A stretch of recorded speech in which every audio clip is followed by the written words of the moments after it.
What family secret was finally spilled in your family? Found out my uncle is actually my brother. My mom had him when she was so young that my grandparents raised him. My great-great-grandfather was exiled and banned from Missouri for being a sheep thief.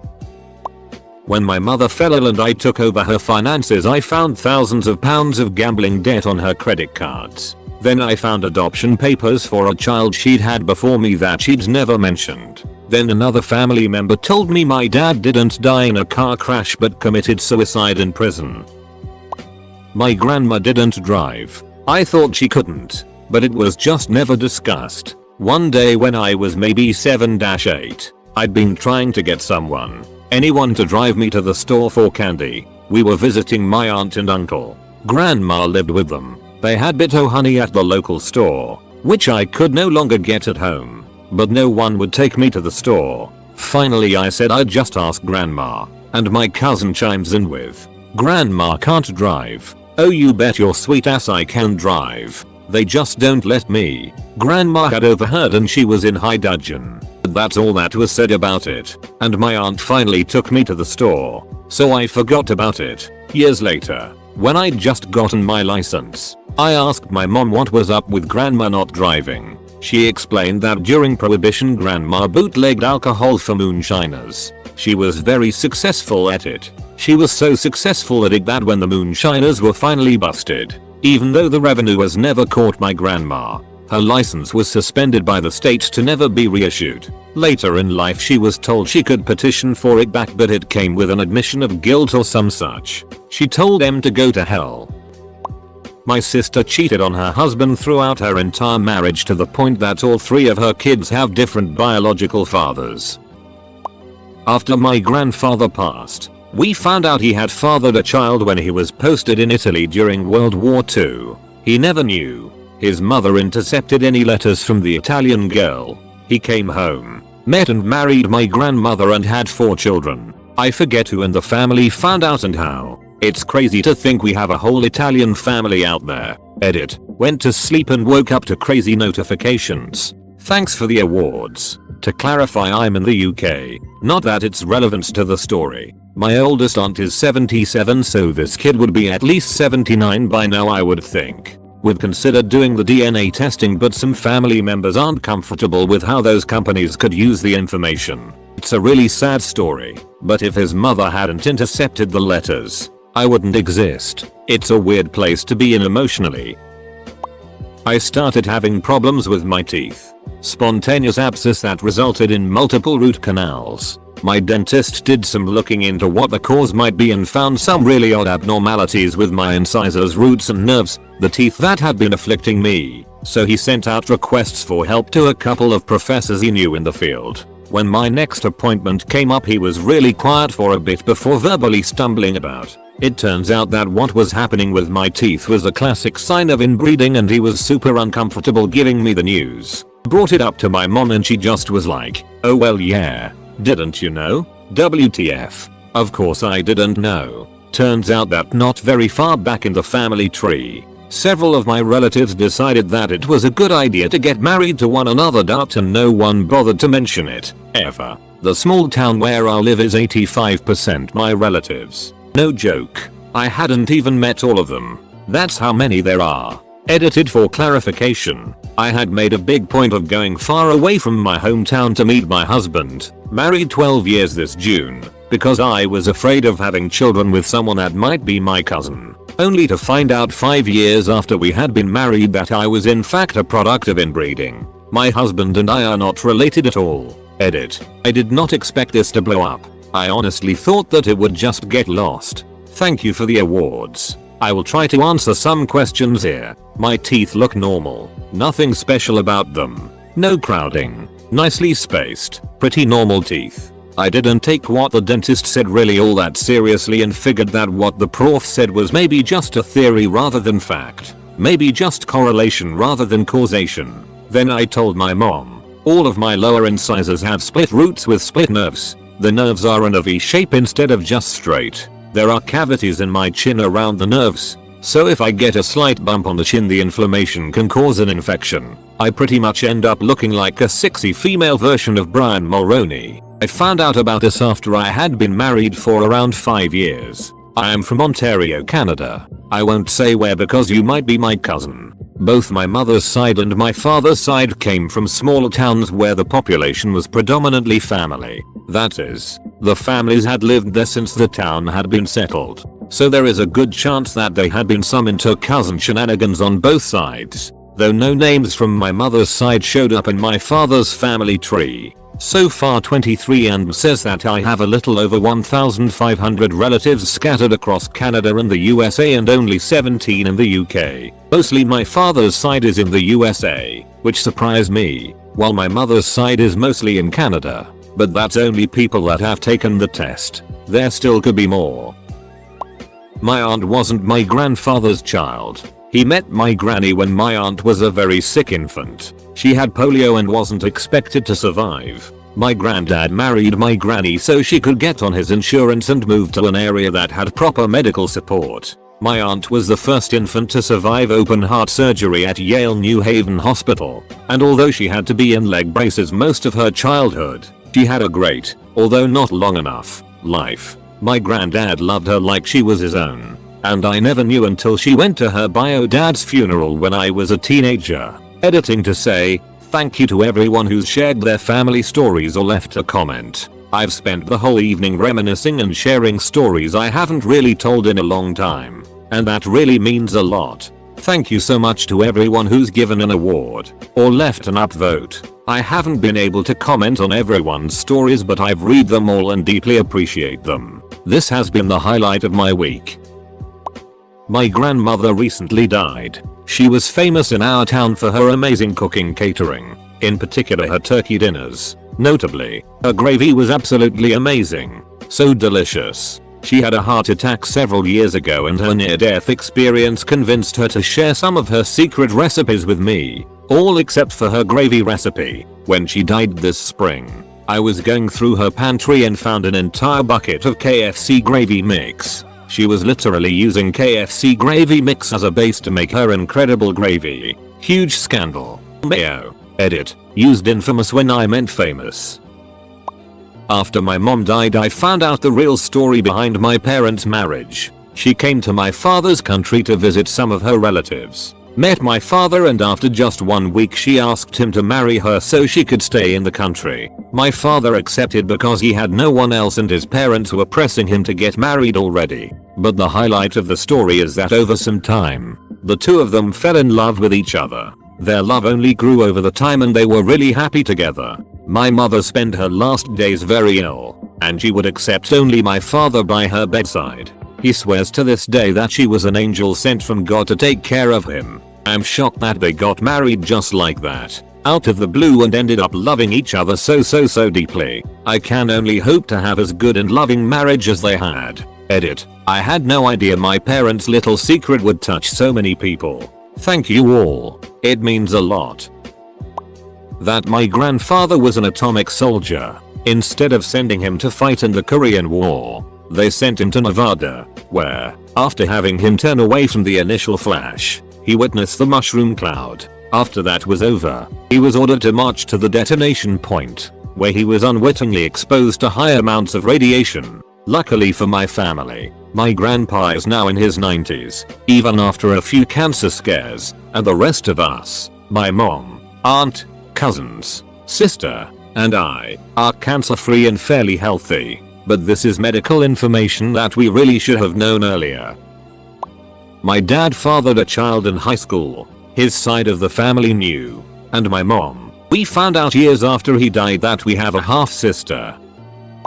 Relative did not just fall off a bridge with her baby. She jumped. It seems obvious in hindsight, but they reported it differently both in the news and to younger family members. Edit. Wow, this blew up. I just want to say it's been weirdly really nice reading all of the comments here. I knew this was common in a hush-hush way, but never the stories of other real people like this. After I was molested by my uncle, it came out he had done this to another one of my sisters and my family covered it up. Particularly my mother. Now I know why my sister didn't like how close my uncle got to me when I was younger. Due to 23andMe, My dad learned that his recently deceased father was not his biological father. It wasn't a situation related to my grandma cheating either. It was a sperm donation. So, they knew this was the case his entire life. Pretty crazy they never told him. His parents did not pass until he was 65 years old. Talk about a curveball. When my sister was diagnosed with cancer and her survival chances were low, it inevitably came out that she wasn't my sister. Parents must have felt we should all know the truth just in case. She survived her treatment and will always be my sister. Edit. Whoa. Thanks for the kind words everyone. Less than 3. My mother had a child when she was a teenager, and she had given him up for adoption to a family. After this, she went to college, got her degree, married my father, and gave birth to my 4 siblings and myself. 30 years after giving her child up for adoption, I remember her getting a phone call and immediately locking herself in her room. I was about 12 at the time. I remember feeling scared because I could hear my mom crying, but she didn't want to see anybody or talk about why she was crying. On an evening later that week, my parents sat each of us kids down and told us about my mom's past and explained that my half-brother had reached out to my mom wanting to meet her and get to know her. My dad had known ever since he and mom were dating in college, and I believe my oldest sister had been told previous to this point. But the rest of my siblings and myself and all of the in-laws on my dad's side, my grandma, aunts, and uncles etc., didn't know about this part of her past. We are fairly religious conservative, so it was really shocking at first. My mom then flew out to the state where my half-brother lived with her sisters and met him.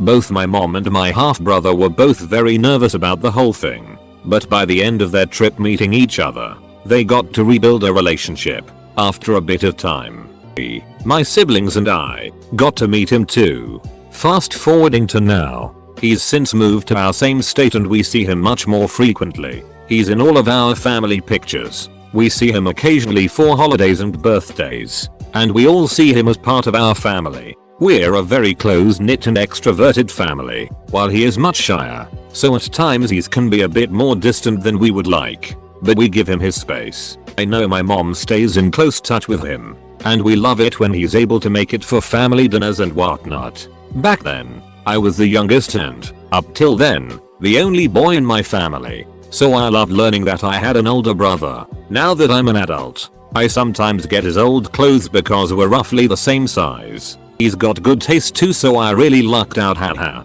I love that this family secret was spilled and that we were able to welcome my brother into our family and have him in our lives.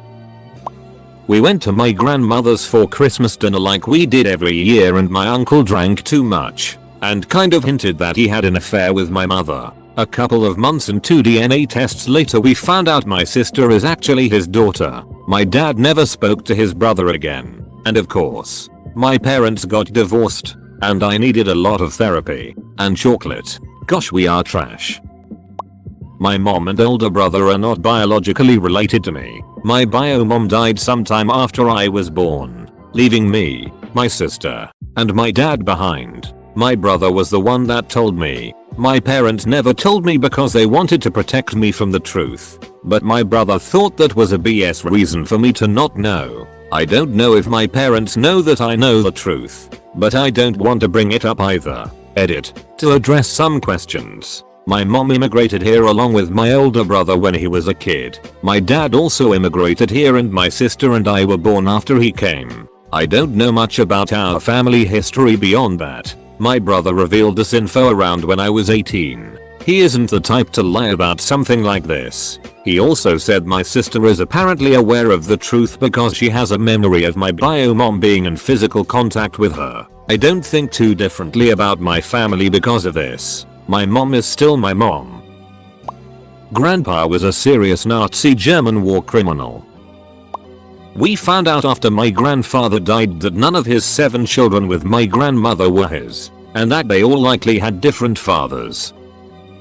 My cousin is actually my sister. Apparently my mom got pregnant really young and her much older sister adopted my sister and raised her as her own. It was actually an amazing moment when we found out. My cousin, sister, and the sister I was raised with and I are really close. Just happened last year. We're all old now, I'm 50 and my cousin sister is 58, so it's just a really neat thing that makes us all happy.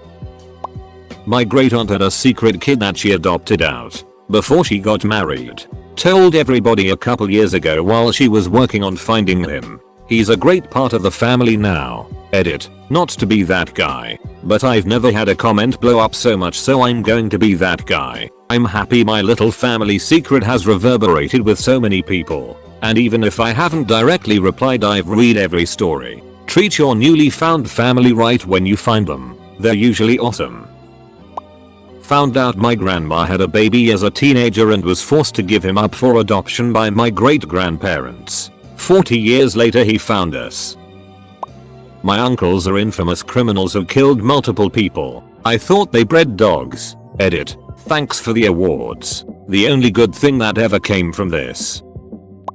When I was 28, I found out that my dad was not my biological father. The news came out via the following. My dad was battling depression and was suicidal. So I had just flown home to try to take care of him and rescue him from my mom's wrath. My mom had verbally and emotionally abused him during their entire relationship. He loved her so much, and he tolerated it. Well, during a solemn walk my dad, as I tried to help him out, he confided that he's not my biological dad. And he went on to tell me he knew this all along, but my mom lied to him and tried to convince him that he was my biological father. He knew he wasn't, but he wanted to play the role. When I was 10 years old, my mom finally confessed this to him, and he was worried that upon hearing the news, officially, he'd somehow let this affect his relationship with me. So, when I was 28 years old, during this walk my dad, as he pours out this story to me, he frames it by telling me that his two most proud items in his life are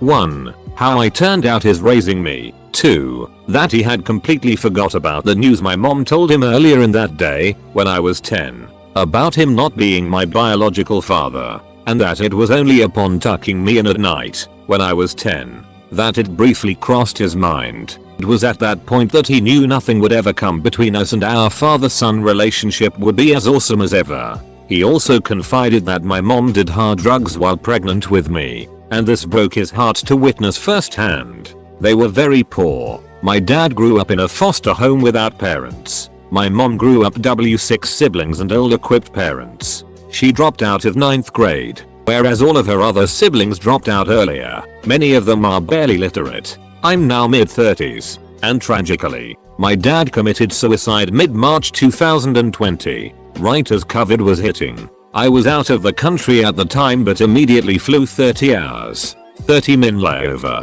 and made it in time for his funeral. I do everything in his honor. Update. Whoa, this thread blew up overnight. My most popular comment by 2 orders of magnitude, and it's about my sorrow. I'm just glad so many of you read about how amazing my dad was, and I truly appreciate the outpour kind, thoughtful words and wishes. It warms my heart. I could go on and on with countless examples about how amazing he was. After graduating from the orphanage at age 18, he moved up to Atlanta by himself and taught himself woodworking. He was incredible and would build fine furniture pieces for renowned interior decorators, and his items would be in magazines all the time. He was a starving artist. We always struggled to get by. Yet, I felt like a spoiled kid on my street, as I had life easier than everyone else. The other kids on my street lived in trailer homes and had very chaotic households, and it was clear that both of my parents loved me immensely and I felt very well provided for and supported.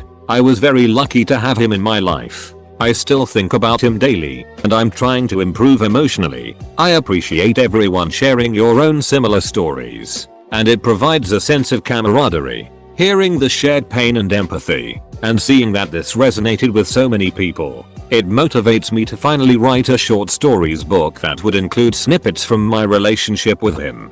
For those interested in reading more about him, excerpt from my eulogy to him, which I wrote when flying to his funeral. 2. His hard work. For my entire upbringing, he worked every single day in his shop, for long hours or didn't even take a day off for Christmas or his birthday. As a kid, I witnessed his work ethic and it forever left an impression on me. Importantly, he didn't appear as if he was working for someone else. He was working for himself. He found what he loved, saw woodworking, and he completely immersed himself into and dedicated his life to making perfectly crafted items because he wanted to. He had passion, pursuit of perfection, and an unlimited tank of dedication to fuel it. He didn't just make items. He didn't just work. He made masterpieces. When I was 18 and left home to go to college, I aspired to be like my dad. He set the example. I was trying to make something of myself, and to really give it my all just like he did.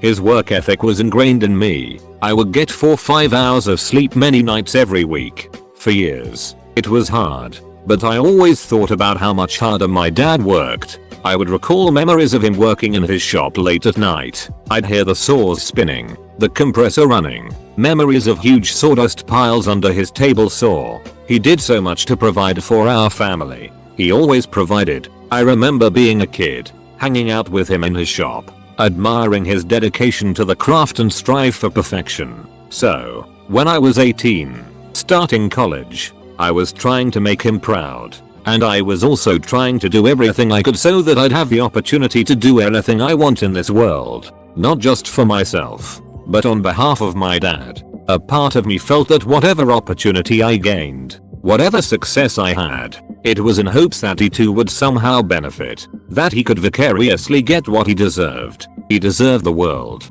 And I've just been trying to channel his hard work and do my part. Anything I've accomplished, it's because of my dad. 3. His creative problem-solving abilities. Not only did my dad work relentlessly hard, but he masterfully found creative solutions to everything. He truly dedicated his life to solving problems and designing furniture for others. There is no physical item he could not figure out. His ability to do so was way beyond anything I've ever witnessed. None of my colleagues at MIT, Harvard, Brown, or whatever fancy place I've worked at could remotely come close to having my dad's unique ability to creatively make things work. Whatever the problem, my dad could find a solution. When he was 12, he was excited once he learned that you could repair some radios just by replacing the diodes. When I was a kid, he made me an incredible tree house with its own electricity line. When I was a teenager, there was a large ice storm in Georgia that caused 500,000 homes to lose power for up to a week. Our house included. My dad had an old portable black and white TV. He grabbed his car battery and rigged it up so that we could watch TV for days. Despite not having power, his vehicles over the years had so many contraptions and workarounds. They were often like modern day Flintstones cars. This was how he did things his entire life. 5. His strength and character. His perseverance was unmatched. He handled so much adversity over the years, especially the past 10 years when he was in so much pain. He was the strongest person I've ever met, hands down. In recent years, he experienced and recovered from Stevens-Johnson syndrome, a rare, horrific, deadly skin disorder that covers the entire body. He was resilient beyond belief, and he endured so many personal obstacles that were thrown his way. His strength wasn't just in his ability to endure,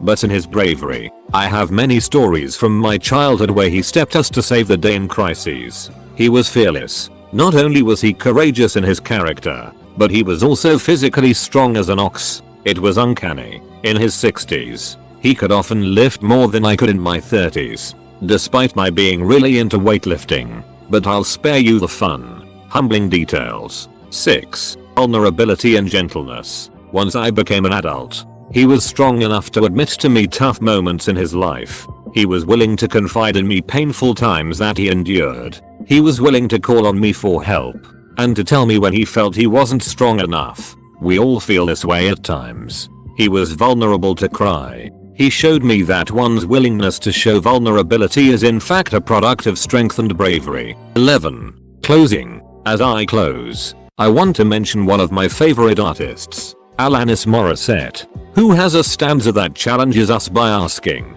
how about remembering your divinity? How about unabashedly bawling your eyes out? How about not equating death with stopping? To this effect, I know that my dad will continue to inspire me and influence me for the rest of my life. Without question, I am who I am because of him. I've always aspired to uphold the principles and he stood for, and I hope that others see in me his virtues and pieces of his personality. I want to continue his legacy. Thus, He hasn't stopped. Further, I challenge all of you to do the same and never equate death with stopping. That is, we can do better than just remembering someone. We can do better than just remembering my dad. We can continue to learn from what he's taught us. The elements I've mentioned today. 1. When you find something you love, whether it's work or a hobby, put everything you have into it. 2. Be willing to think creatively to solve problems. 3. Take the time to enjoy the so-called minutiae in life. The alleged trivial details.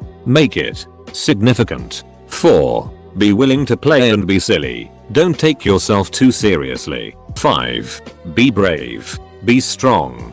Be so strong that you're willing to be vulnerable. 6. Be a teacher and be a lifelong student. 7. In everything you say and speak earnestly. 8. Connect with others. Form a community and be there for others. We could all benefit from the help of others, so be unafraid to rely on others for support. I would do anything to have my dad with us here today. In his own words, which he often told me, it's not what happens to you, but how you handle it. So again, I urge you all to handle this tragedy by staying strong, connecting with community and the support of others, and continuing to learn from my dad. Thank you all for being here. It means the world to me, and I know it means the world to my dad.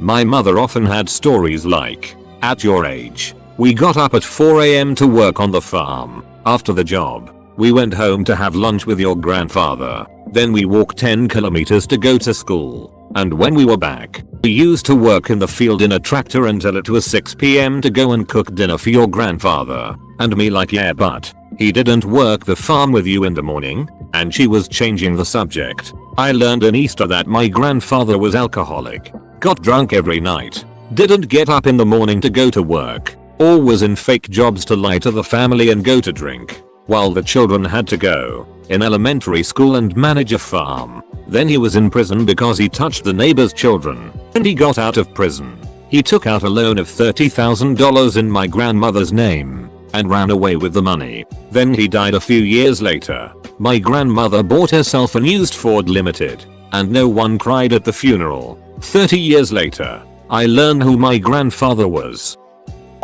So turns out one of my cousins was actually a different aunt child, but she wouldn't raise him, so another aunt adopted him to keep him in the family. Only my mother and her siblings knew this until his biological mom was dying of cancer and they decided to reveal it. It was really itty, especially because he has a biological sister that was little more than a long distant cousin. He was around 24 when this all came out.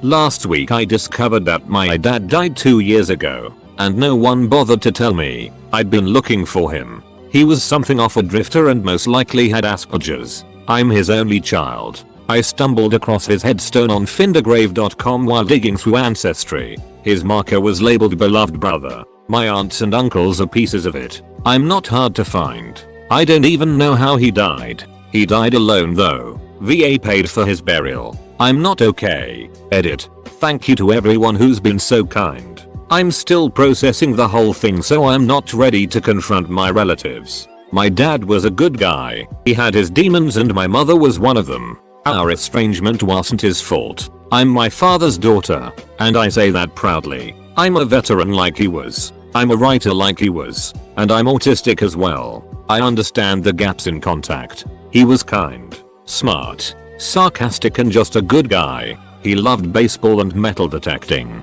Find a grave. His name is Simon Leslie Wright, Jr. He died the 12th of February, 2019. I was asked for his name so someone could leave virtual flowers.